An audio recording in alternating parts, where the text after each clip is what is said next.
Today, we're looking at sources that take us into the really isolated world of Tom Lester. Yeah, a man whose, well, intense anxiety seems to have pushed him towards this incredibly unique, almost unsettling, creative path. And our goal here is to sort of connect the dots for you between his family trauma, how he thought about money, and the struggle he had separating reality from something else. The complex web. Yeah. And it all seems to pivot around this one moment getting fired. Right, from that medical debt collection job. Sounds pretty soul-crushing. His boss, Bill Elder, apparently gave him some cynical line about envy. Something like, I wouldn't envy me if I were you, in a typical middle manager speak. But Tom's reaction, that was something else. That's the hook, isn't it? The final act. Totally defiant. He's given this packing box, standard procedure, but instead of taking it, He bites off a corner. bites it off, chews it up a bit, and spits that wet piece of cardboard right onto Bill Elder's head. Wow. Okay, so in a weird way, getting fired was freeing. Absolutely liberating. It severed that final tie to a life he clearly hated. So that explains the psychological break, maybe.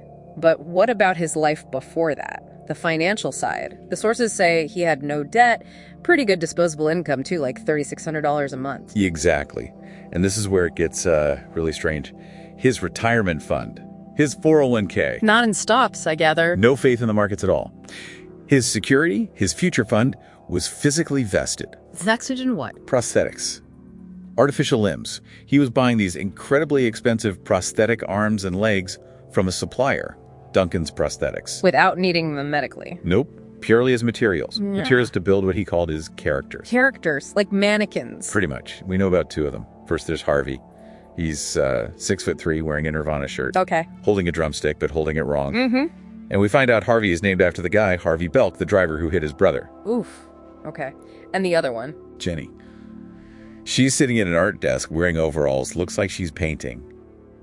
But Tom apparently knows zero about art or painting. So it's his idea of an artist persona. Exactly. An idealized version of a real bookstore clerk he knew, also named Jenny.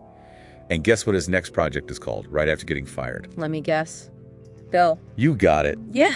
Named after Bill Elder, the boss who just fired him. This whole thing just screams anxiety, doesn't it? The sources connect it back to some deep trauma. Definitely. A huge avoidance of anything medical. It seems to stem from about 6 years ago. His brother John, an accountant, got hit by that distracted driver, Harvey Belk. Resulted in an amputation, a prosthetic leg. And Tom? Never visited him in the hospital. The source suggests his own anxiety was just too crippling. He couldn't face the medical setting, couldn't face the prosthetic. That's rough. And it gets worse, doesn't it, with his mother? Yeah, tragically worse. About 5 years back, his mother, Sue, had some kind of manic episode. Tried to. No, she tried to cut off her own perfectly functional arm to get a prosthetic like John's, apparently. She didn't succeed then, but later died. And after her death, Tom found she had acquired 2 prosthetic arms. And she displayed them. Yeah, prominently on the mantelpiece, like trophies or maybe memorials. It's hard to say. This is just layers of tragedy. But wait, the source implies creating these figures is somehow better for him? Better than, say, drinking or drugs? It's framed as a coping mechanism. A way to exert control, maybe. The trauma peaks when Tom finds his brother John dead, heart attack, likely stress-related. Oh, no. Before he calls 911 anonymously, he does something impulsive. He takes John's detached prosthetic leg. He just took it. And seeing his mother's arms on the mantel later, that was supposedly the spark. The moment he decided to create these controllable versions of people. So he channels everything into this. The anxiety, the loss. He meticulously plans scenarios, records them on a voice recorder.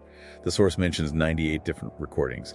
It's his way of managing the chaos by creating his own perfected, curated world. But that curated world bumps up against the real one, right? Like with the real Jenny. Yeah, the bookstore clerk. Yeah. He struggles to talk to her because he gets confused. He mixes up her actual interest, which is music, with the painting theme he gave his Jenny mannequin. He prefers the fantasy he built. Seems like it. Which brings us back to Bill Elder, his old boss.